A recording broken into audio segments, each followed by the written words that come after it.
Olá! A aula de hoje nós vamos falar sobre os modal verbs, também conhecido como modal auxiliary verbs. São eles: can, could, might, may, should, must, will, would and shall. Mas o que são mesmo os verbos modais? Os verbos modais são palavras que acompanham os verbos principais da frase para expressar um sentido específico.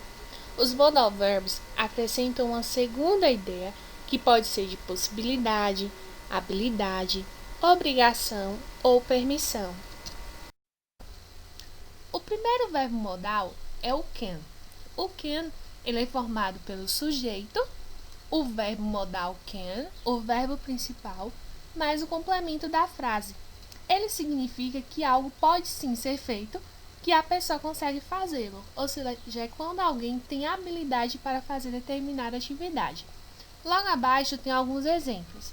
He can run fast. Can he speak in English? Can you close the door, please? Então, observem que esses exemplos, a primeira frase está indicando possibilidade, que alguém consegue fazer algo. Já nos outros dois exemplos, é uma pergunta. Será que ele consegue falar inglês? Can you close the door, please? Você pode fechar a porta, por favor? Então, o verbo modal can, ele vai dar essa ideia de habilidade, que a pessoa consegue fazer algo. Já o can't, como mostra na segunda imagem, é a forma negativa do can. O próximo verbo modal é o could. O could também formado pelo sujeito, o verbo principal e o complemento, indica uma possibilidade, normalmente está associada a uma condição. Observem os exemplos. I could speak 3 languages when I was 5. I could swim when I was 5. Could I use your phone?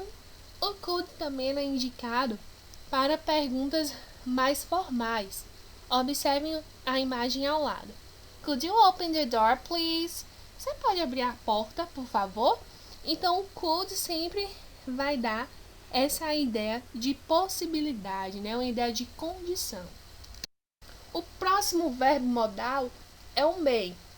O may, assim como os outros dois verbos apresentados anteriormente, composto pelo sujeito, o verbo principal e o complemento da frase, tem o sentido de que algo pode ser feito e dá permissão para que algo seja feito. He might be right. He may be at home. He may not at home. Então, observem que esse está dando a ideia de possibilidade. É possível que chova, é possível que ele esteja certo, que esteja em casa, mas não é algo verdadeiro. Então, indica uma possibilidade. O must.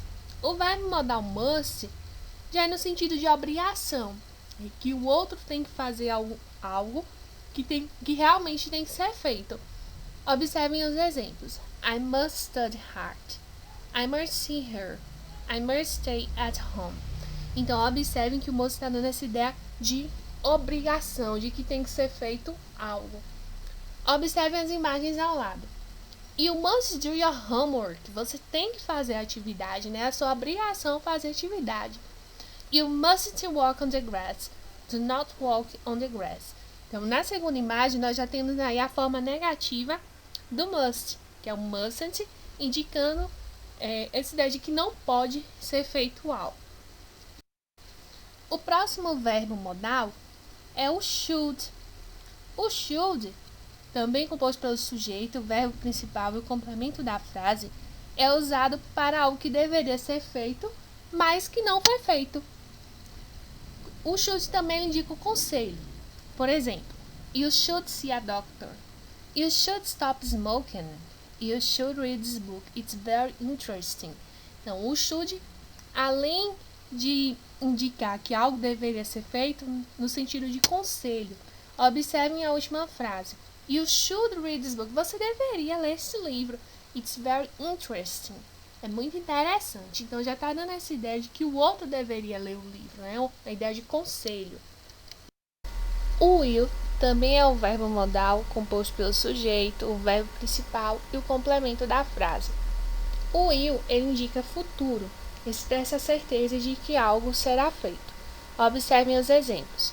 What will you do next month? I will travel to Canada. What will you Sarah do on Sunday morning? She'll visit her best friend. She'll not go to the pool.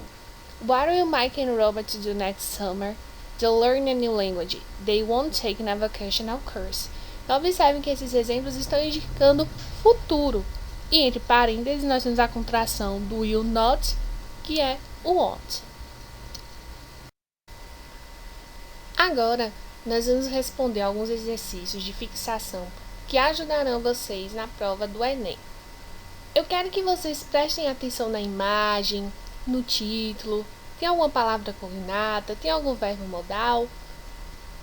Eu vou dar um tempinho para que vocês pensem, analisem essa pergunta e em seguida a gente discute.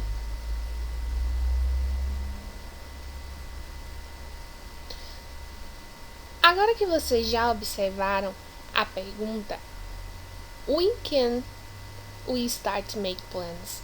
Então, quando podemos começar a fazer os planos? Então, nessa pergunta, nós temos o cognato plans, que é plano, né? Parece com a língua portuguesa. E temos o verbo modal can, que vimos lá no início do slide, que significa possibilidade. Então, quando podemos começar a fazer os planos? Observem que é uma pergunta do jornal da New York Times, que é sempre importante vocês estar pesquisando esses jornais, vendo qual é o verbo modal, que sempre aparece também em textos, né, em texto jornalístico. Agora vamos ver o próximo exemplo.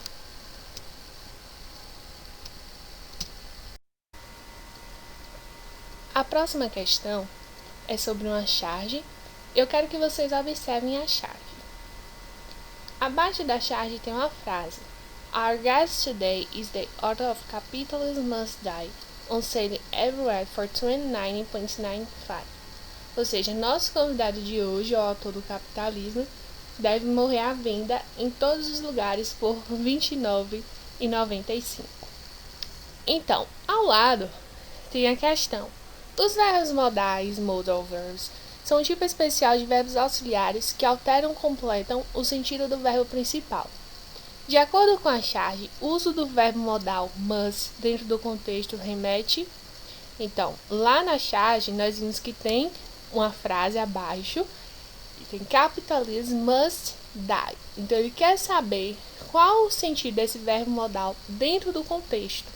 Tá? Está se referindo à obrigatoriedade de adquirir o livro em questão para quem deseja aprofundar seus conhecimentos em sistemas econômicos. B. A facilidade com que se pode comprar um livro sobre o capitalismo simplesmente telefonado para o canal de televisão anunciante. C. A necessidade de reduzir os impostos cobrados sobre a venda de livros para incentivar a leitura do cidadão interessado em economia. D. A promoção realizada por uma livraria para zerar definitivamente o estoque de uma obra que trata do fim do capitalismo moderno. Ou letra E. A contradição de um autor que defende a morte do capitalismo, mas recorre ao próprio sistema para possibilitar a venda de seu livro. Eu vou dar alguns minutinhos para que vocês possam pensar qual a alternativa correta.